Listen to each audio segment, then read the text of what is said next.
नमस्कार। दोपहर समाचार में आपका स्वागत है।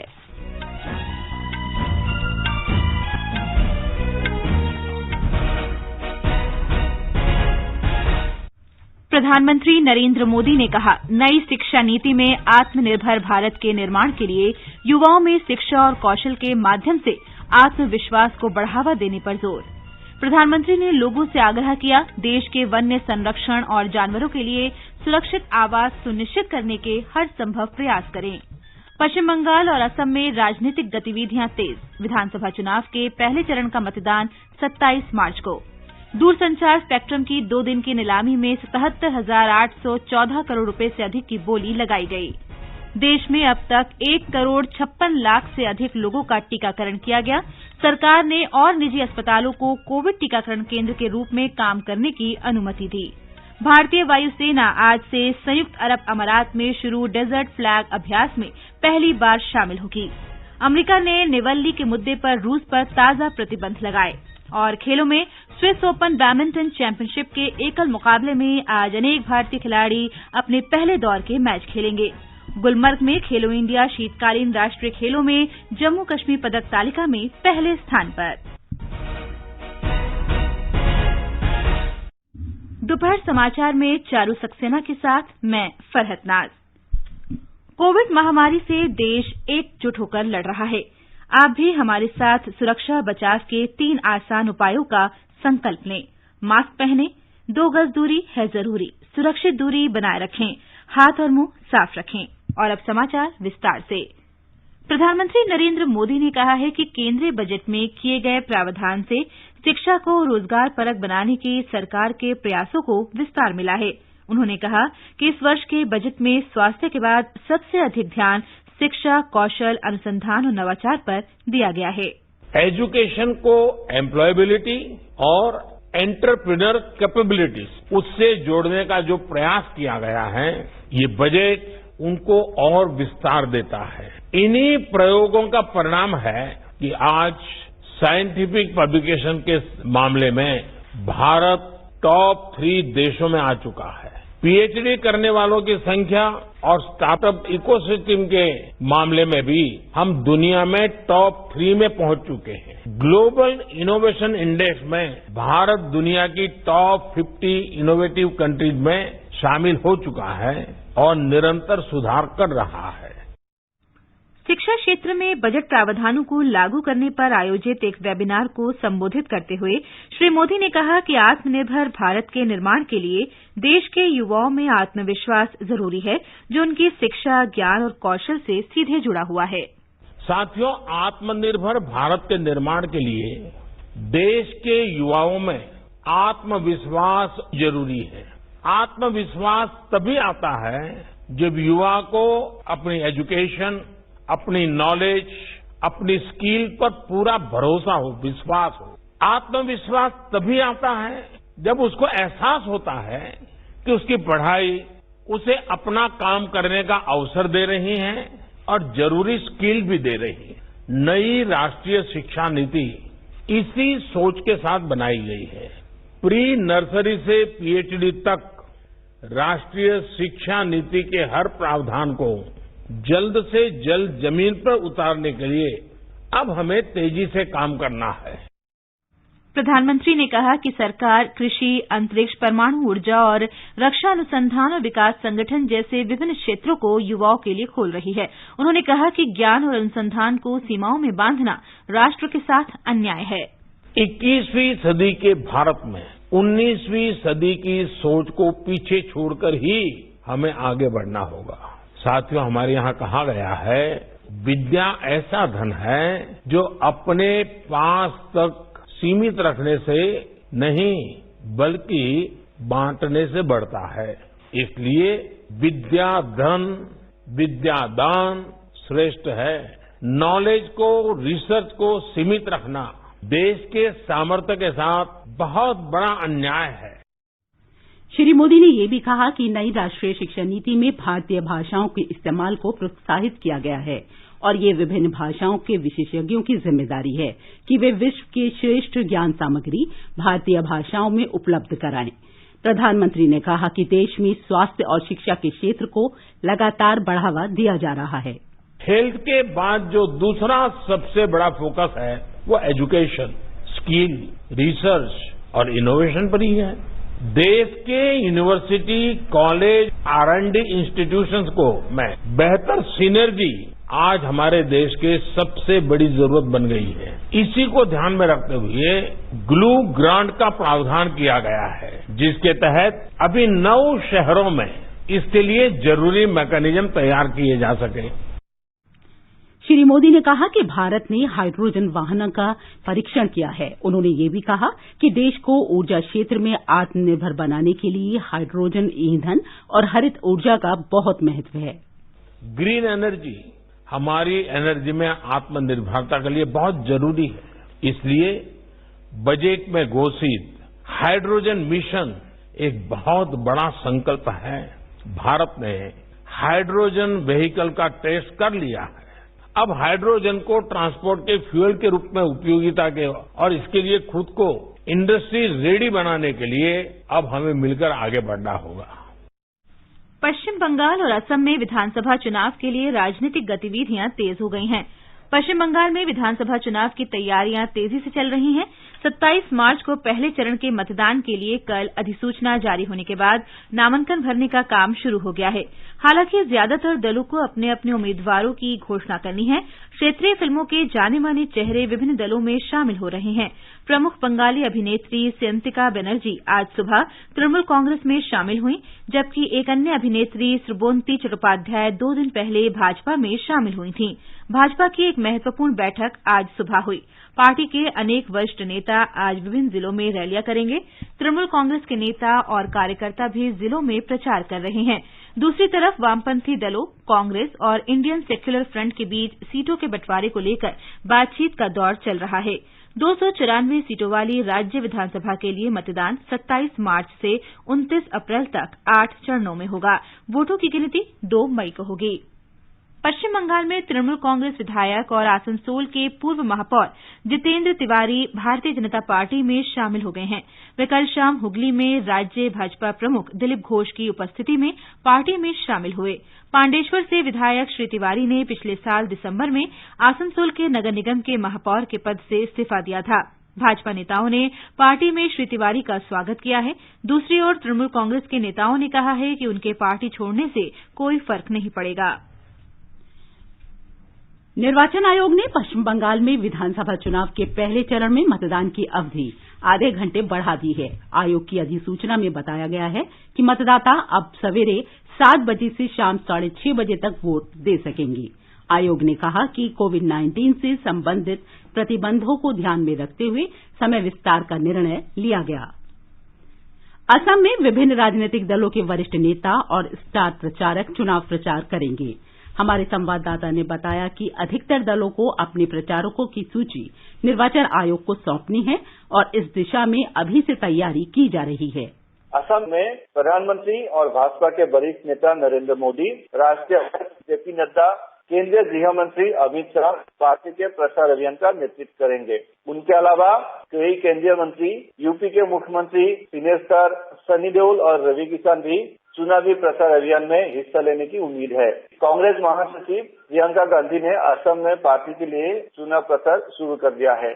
इसके अलावा कांग्रेस शासित राज्यों के कई मुख्यमंत्री और राहुल गांधी समेत अन्य वरिष्ठ नेता भी महागठबंधन के लिए प्रचार करेंगे।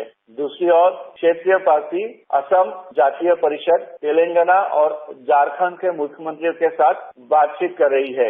राष्ट्रीय नेता के अलावा सभी प्रमुख दलों के स्थानीय नेता भी आने वाले दिनों में अपने अभियान तेज करेंगे। मानस प्रतिम शर्मा, आकाशवाणी समाचार, गुवाहाटी। असम में 3 चरणों पर विधानसभा चुनाव होंगे। पहले चरण का मतदान 27 मार्च को होगा। गुजरात में सत्तारूढ़ भारतीय जनता पार्टी ने स्थानीय निकाय चुनाव में शानदार जीत दर्ज की है। केंद्रीय गृह मंत्री अमित शाह ने गुजरात के स्थानीय निकाय चुनाव में भारतीय जनता पार्टी की ऐतिहासिक जीत पर बधाई दी है।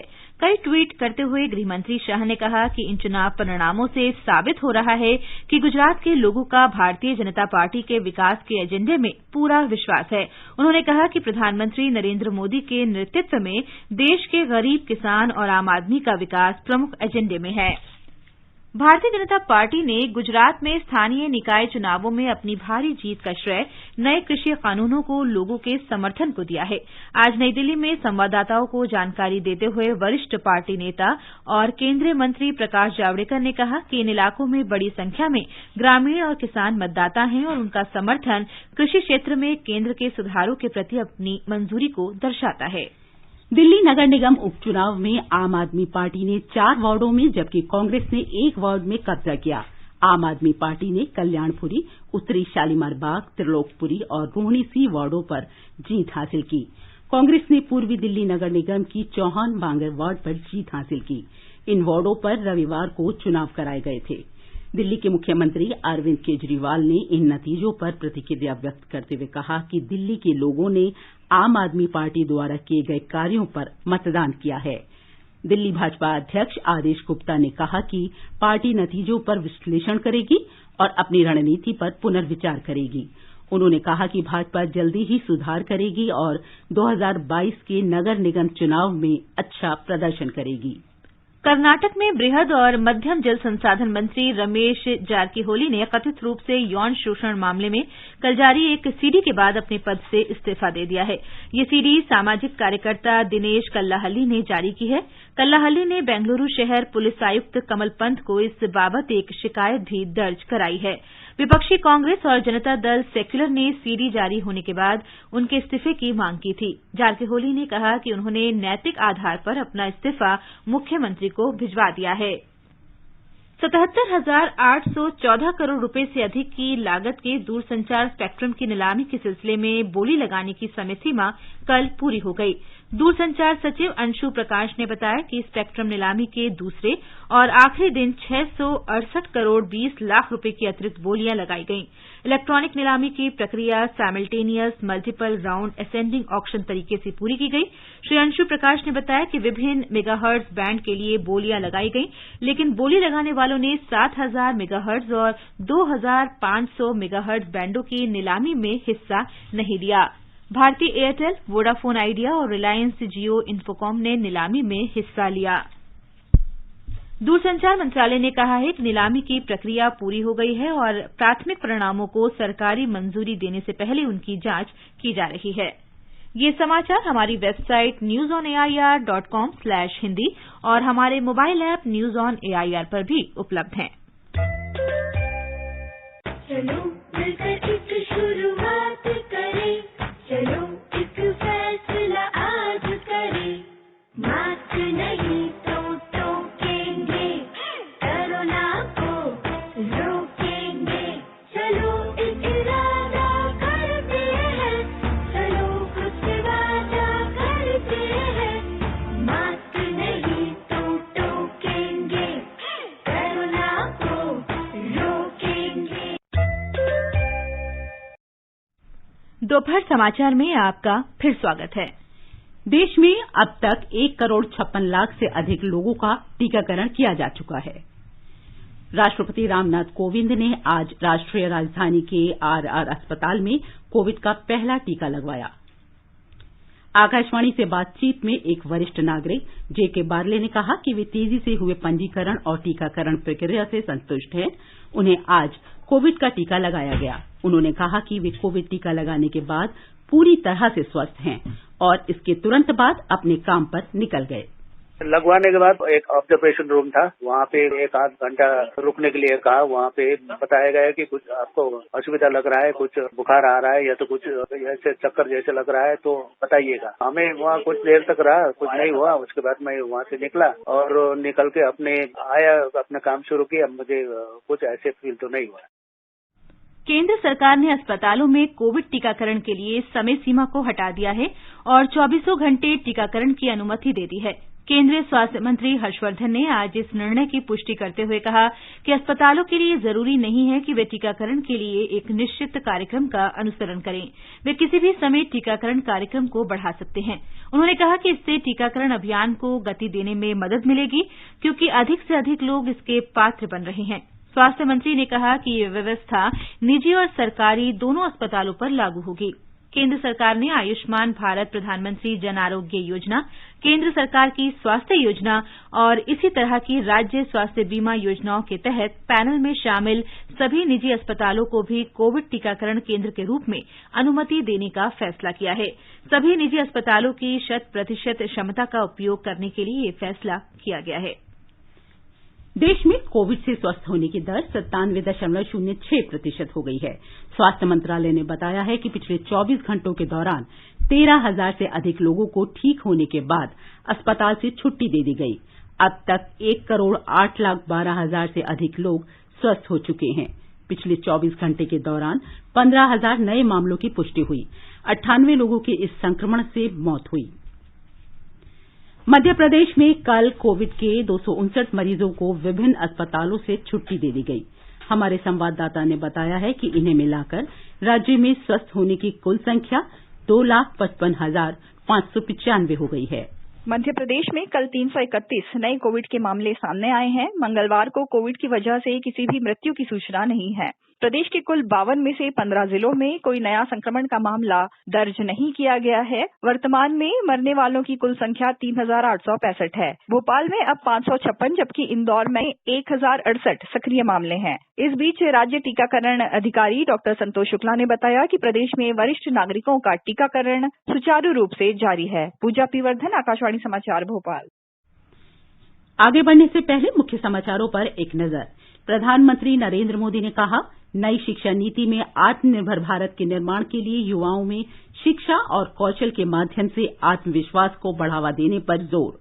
प्रधानमंत्री ने लोगों से आग्रह किया, देश के वन्य संरक्षण और जानवरों के लिए सुरक्षित आवास सुनिश्चित करने के हर संभव प्रयास करें।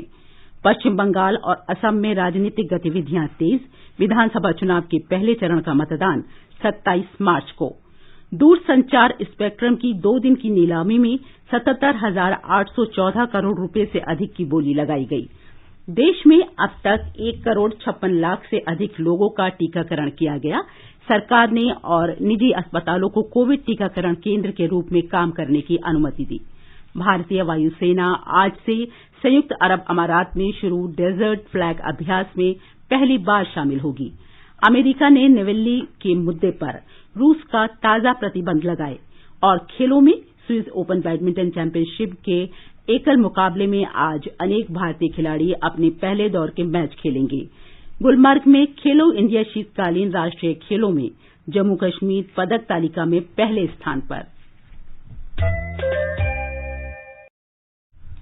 प्रधानमंत्री नरेंद्र मोदी की अध्यक्षता में हुई केंद्रीय मंत्रिमंडल की बैठक को आज नवीकरणीय ऊर्जा सहयोग के क्षेत्र में भारत और फ्रांस के बीच हुए समझौता ज्ञापन के बारे में जानकारी दी गई। इस ज्ञापन पर इस वर्ष जनवरी में हस्ताक्षर किए गए थे। इस समझौता ज्ञापन का उद्देश्य पारस्परिक लाभ, समानता और पारस्परिकता के आधार पर नवीन और नवीकरणीय ऊर्जा के क्षेत्र में द्विपक्षीय सहयोग को बढ़ावा देना है। इसमें सौर, पवन, हाइड्रोजन और बायोमास ऊर्जा से संबंधित प्रौद्योगिकियों को शामिल किया गया है। केंद्रीय मंत्रिमंडल ने आज कृषि और संबद्ध क्षेत्रों में सहयोग के लिए भारत और फिजी के कृषि क्षेत्र मंत्रालयों के बीच एक समझौता ज्ञापन को मंजूरी दी। इस ज्ञापन में अनुसंधान कर्मियों, वैज्ञानिक विशेषज्ञों और तकनीकी प्रशिक्षुओं के आदान प्रदान सहित विभिन्न क्षेत्रों में सहयोग की व्यवस्था है। समझौता ज्ञापन के तहत प्रक्रियाओं और योजनाओं को निर्धारित करने और इसके उद्देश्यों को प्राप्त करने के लिए एक कार्यदल भी गठित किया जाएगा। बिहार सरकार ने मौजूदा वित्त वर्ष में सभी सरकारी स्कूलों के विद्यार्थियों को यूनिफॉर्म और साइकिल खरीदने के वास्ते धनराशि प्रत्यक्ष लाभ अंतरण के माध्यम से सीधे उनके खाते में भेजने के प्रस्ताव को मंजूरी दे दी है। इसके लिए 75% न्यूनतम उपस्थिति की अनिवार्यता भी नहीं होगी। मुख्यमंत्री नीतीश कुमार की अध्यक्षता में आज हुई बैठक में ये फैसला लिया गया। गुजरात में गांधीनगर में उप मुख्यमंत्री नितिन पटेल ने वर्ष 2021-22 के लिए बजट प्रस्तुत किया। श्री पटेल के पास वित्त मंत्रालय भी है। हमारे संवाददाता ने बताया कि महिला और बाल विकास के लिए 3,511 करोड़ रुपए रखे गए हैं।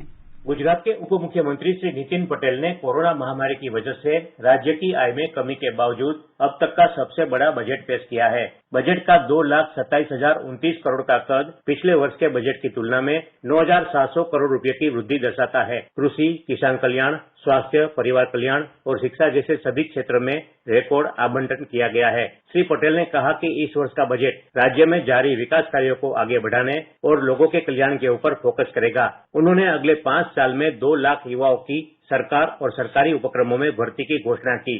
श्री पटेल ने राज्य की सभी ग्राम पंचायतों को वाटर वर्क्स के कामों के लिए मुफ्त बिजली देने की भी घोषणा की। ई रिक्शा खरीदने वाले को 40,000 रुपए की सब्सिडी की घोषणा की गई है। योगेश पंड्या, आकाशवाणी समाचार, अहमदाबाद। महाराष्ट्र विधानसभा में विपक्षी भाजपा ने जलगांव महिला छात्रावास में कथित यौन शोषण का मुद्दा उठाया। ब्यौरा हमारे संवाददाता से। महाराष्ट्र विधानमंडल के बजट सत्र में आज विपक्ष बीजेपी ने विधानसभा में सत्ताधारी महाविकास आघाड़ी सरकार को जलगांव के लेडीज हॉस्टल में हुए कथित यौन अत्याचार मामले को लेकर घेरा। बीजेपी विधायक सुधीर मुनगंटीवार ने इस मामले पर सरकार की कड़ी आलोचना की और कहा कि राज्य में महिलाओं के खिलाफ अत्याचारों के मामले बढ़ रहे हैं और कानून व्यवस्था बिगड़ रही है। विधानसभा के विपक्ष नेता देवेंद्र फडणवीस ने भी मुनगंटीवार का समर्थन करते हुए महिला अत्याचार मामलों को लेकर सवाल उठाए। उन्होंने कहा कि हाल ही में हुए पूजा चौहान मौत के मामले में कई सबूत होने के बावजूद पुलिस दबाव के कारण उचित छानबीन नहीं कर रही है। विपक्ष दल ने वन मंत्री संजय राठौड़ का इस्तीफा अब तक राज्यपाल को न सौंपे जाने का आरोप लगाते हुए सरकार की आलोचना की। भाजपा विधायक सुधीर मुनगंटीवार ने राज्य में कोरोना के कारण हुई मौतें तथा बिजली बिलों में न दी गई छूट जैसे अन्य कई मुद्दों को लेकर सरकार की कड़ी आलोचना की। शैलेश पाटिल, आकाशवाणी समाचार, मुंबई। वाणिज्य और उद्योग मंत्री पीयूष गोयल ने जैव प्रौद्योगिकी के लिए कल परियोजना विकास प्रकोष्ठ की घोषणा की। श्री गोयल ने ये घोषणा ग्लोबल बायो इंडिया 2021 कॉन्क्लेव में की। डीबीटी BIRAC द्वारा आयोजित 3 दिन के इस कॉन्क्लेव में जैव प्रौद्योगिकी के विभिन्न पहलुओं पर चर्चा हो रही है। श्री गोयल ने कहा कि ये सुनिश्चित किया जाने की जरूरत है कि स्टार्टअप असफलताओं की आशंका से भयभीत न रहे। रेल मंत्री पीयूष गोयल ने बताया है कि 2023 तक देश में समूचा रेल नेटवर्क पूरी तरह विद्युतीकृत होगा और 2030 तक सभी रेल नवीकरणीय ऊर्जा से चलेंगी। कल मैरीटाइम इंडिया समिट को संबोधित करते हुए श्री गोयल ने कहा कि सरकार परिवहन पर होने वाले खर्च को कम करने तथा आपूर्ति श्रृंखला की कुशलता बढ़ाने के लिए विभिन्न स्तरों पर कार्य कर रही है। बीमा सेवा के बारे में पॉलिसी धारकों की शिकायतों के बेहतर समाधान के लिए केंद्र सरकार ने बीमा लोकपाल नियमों में संशोधन किया है। इन संशोधनों के जरिए लोकपाल को की जाने वाली शिकायतों का दायरा बढ़ाया गया है। पहले सिर्फ विवादों के बारे में ही शिकायत की जा सकती थी, लेकिन अब बीमा कंपनियों, एजेंटों और अन्य बिचौलियों द्वारा दी जाने वाली सेवा में कमियों को लेकर भी शिकायत की जा सकती है। इसके अलावा बीमा एजेंटों को भी लोकपाल के दायरे में लाया गया है। केंद्र सरकार ने एक अंग्रेजी दैनिक में प्रकाशित उस खबर को तोड़ मरोड़ कर पेश किया गया समाचार बताया है जिसमें कहा गया है कि राष्ट्रीय मुक्त विद्यालय शिक्षा संस्थान गीता और रामायण को मदरसों में ले जा रहा है। केंद्र सरकार ने स्पष्ट किया कि संस्थान मदरसों में गुणवत्ता शिक्षा के लिए विशेष प्रावधान के तहत उन्हें मान्यता देता है, जहां विद्यार्थियों को विभिन्न विषय पढ़ने के लिए उपलब्ध है। यहां औपचारिक शिक्षा प्रणाली के विपरीत निश्चित विषय संयोजनों का कोई प्रावधान नहीं है। छात्रों को अपने विवेक के अनुसार उपलब्ध विषयों में से अपनी पसंद के विषयों का चयन करने की पूरी स्वतंत्रता है। केंद्रीय मंत्री धर्मेंद्र प्रधान और प्रताप चंद्र सारंगी ने ओडिशा के मयूरभंज जिले में सिमिलीपाल के वन क्षेत्रों में फैल रही आग पर चिंता व्यक्त की है। सिमिलीपाल देश का एक महत्वपूर्ण बाघ अभयारण्य है। दोनों मंत्रियों ने स्थिति को चिंताजनक बताते हुए मुख्यमंत्री नवीन पटनायक और केंद्रीय पर्यावरण, वन और जलवायु परिवर्तन मंत्री प्रकाश जावड़ेकर से तत्काल हस्तक्षेप की मांग की है। श्री जावड़ेकर ने अधिकारियों को इस मामले में तत्काल कार्रवाई करने का आदेश दिया है। भारतीय वायुसेना पहली बार संयुक्त अरब अमारात के अल दफरा एयरबेस पर आज से शुरू हो रहे डेजर्ट फ्लैग अभ्यास में शामिल हो रही है। संयुक्त अरब अमारात की वायुसेना की मेजबानी में हो रहे इस वार्षिक युद्धाभ्यास में कई देशों की सेनाएं शामिल हैं। भारतीय वायुसेना के अतिरिक्त अमरीका, फ्रांस, सऊदी अरब, दक्षिण कोरिया और बहरीन की वायुसेनाएं भी इस अभ्यास में हिस्सा ले रही हैं। यह अभ्यास 27 मार्च तक चलेगा। अंतर्राष्ट्रीय महिला दिवस प्रतिवर्ष 8 मार्च को मनाया जाता है। इस मौके पर आकाशवाणी विभिन्न क्षेत्रों में उपलब्धियां हासिल करने वाली महिलाओं के सम्मान में उनकी गाथा की श्रृंखला प्रस्तुत कर रहा है। तमिलनाडु के टेकमपट्टी गांव की रहने वाली 105 वर्षीय पप्पामल, जिन्हें आर रंगमा के नाम से भी जाना जाता है, ने पिछले 7 दशकों से जैविक खेती के लिए कार्य किया है। उन्हें इस वर्ष पद्मश्री से भी सम्मानित किया गया। उन्होंने 30 वर्ष की आयु से खेती शुरू कर दी थी। आज उनके पास 2.5 एकड़ की जमीन है, जिसमें वे विभिन्न प्रकार की फसलें उगाती हैं। आकाशवाणी से बातचीत में उन्होंने कहा कि जैविक खेती पर्यावरण अनुकूल है। मैं पिछले 6-7 दशकों से जैविक खेती कर रही हूँ और मैं ज्यादातर दालों का ही उत्पादन करती हूँ। इस तरह की जैविक फसल स्वास्थ्य के लिए बहुत अच्छी होती है और ये प्राकृतिक उत्पाद बीमारियों से भी दूर रखती है। हालांकि गैर जैविक तरीके से उगाई जाने वाली फसलों की अपेक्षा इनकी लागत थोड़ी सी ज्यादा होती है, लेकिन इनसे आपको या पर्यावरण को कोई नुकसान नहीं पहुँचता।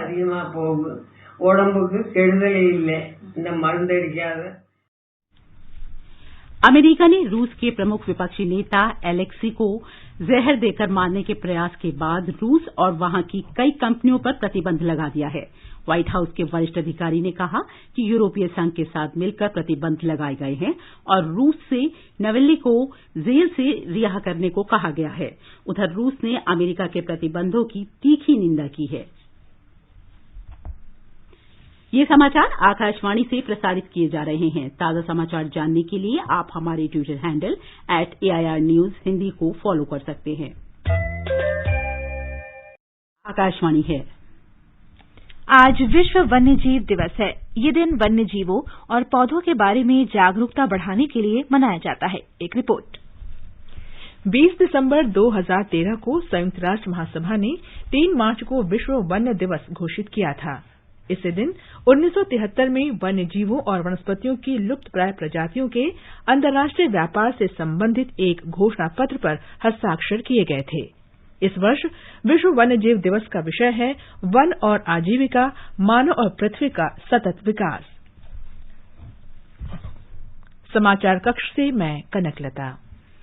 विश्व वन्यजीव दिवस के अवसर पर उपराष्ट्रपति वेंकैया नायडू ने आज सभी से आग्रह किया है कि वे वन्य जीवों को बचाने और संरक्षित करने के लिए समर्पित प्रयास करें। प्रधानमंत्री नरेंद्र मोदी ने वन्य जीवों के संरक्षण में लगे सभी लोगों को नमन किया है। उन्होंने बताया कि भारत में शेरों, बाघों और तेंदुओं सहित विभिन्न पशुओं की संख्या में लगातार वृद्धि हो रही है। श्री मोदी ने कहा कि लोगों को देश के वनों के संरक्षण और जानवरों के लिए सुरक्षित आवास सुनिश्चित करने के हर संभव प्रयास करने चाहिए। स्विस ओपन बैडमिंटन में आज कई भारतीय खिलाड़ी अपने मैच खेलेंगे। इनमें साई प्रणीत, किदम्बी श्रीकांत, समीर वर्मा, साइना नेहवाल, प्रणय, सिंधु और कश्यप शामिल हैं। सिंधु का मुकाबला तुर्की की निसलिहान युगिता से और साइना का मुकाबला थाईलैंड की पिटयाकपुन छड़ावन के साथ होगा। केंद्र शासित प्रदेश जम्मू कश्मीर ने खेलो इंडिया शीतकालीन खेलों में पदक तालिका में पहला स्थान प्राप्त किया है। जम्मू कश्मीर ने इन खेलों में 11 स्वर्ण, 18 रजत और 5 कांस्य पदक जीते। 5 दिन का ये खेल आयोजन 26 फरवरी को आरंभ हुआ था और कल कश्मीर के बारामूला जिले में गुलमर्ग में संपन्न हुआ। महान संगीतकार भारत रत्न पंडित भीमसेन जोशी का जन्म शताब्दी वर्ष मनाया जा रहा है। आइए सुनते हैं उनका गायन।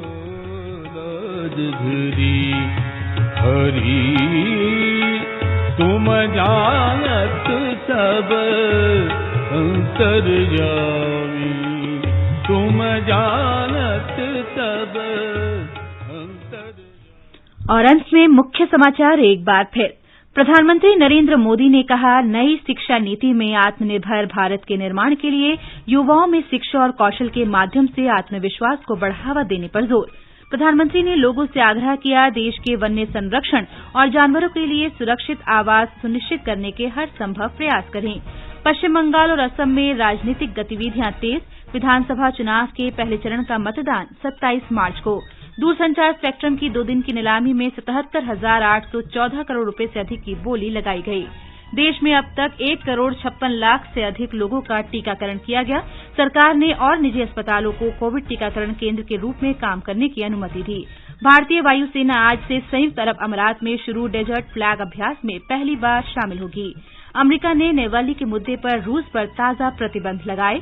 और खेलों में स्विस ओपन बैडमिंटन चैंपियनशिप के एकल मुकाबले में आज अनेक भारतीय खिलाड़ी अपने पहले दौर के मैच खेलेंगे। गुलमर्ग में खेलो इंडिया शीतकालीन राष्ट्रीय खेलों में जम्मू कश्मीर पदक तालिका में पहले स्थान पर। इसके साथ ही दोपहर समाचार का ये अंक समाप्त हुआ। नमस्कार।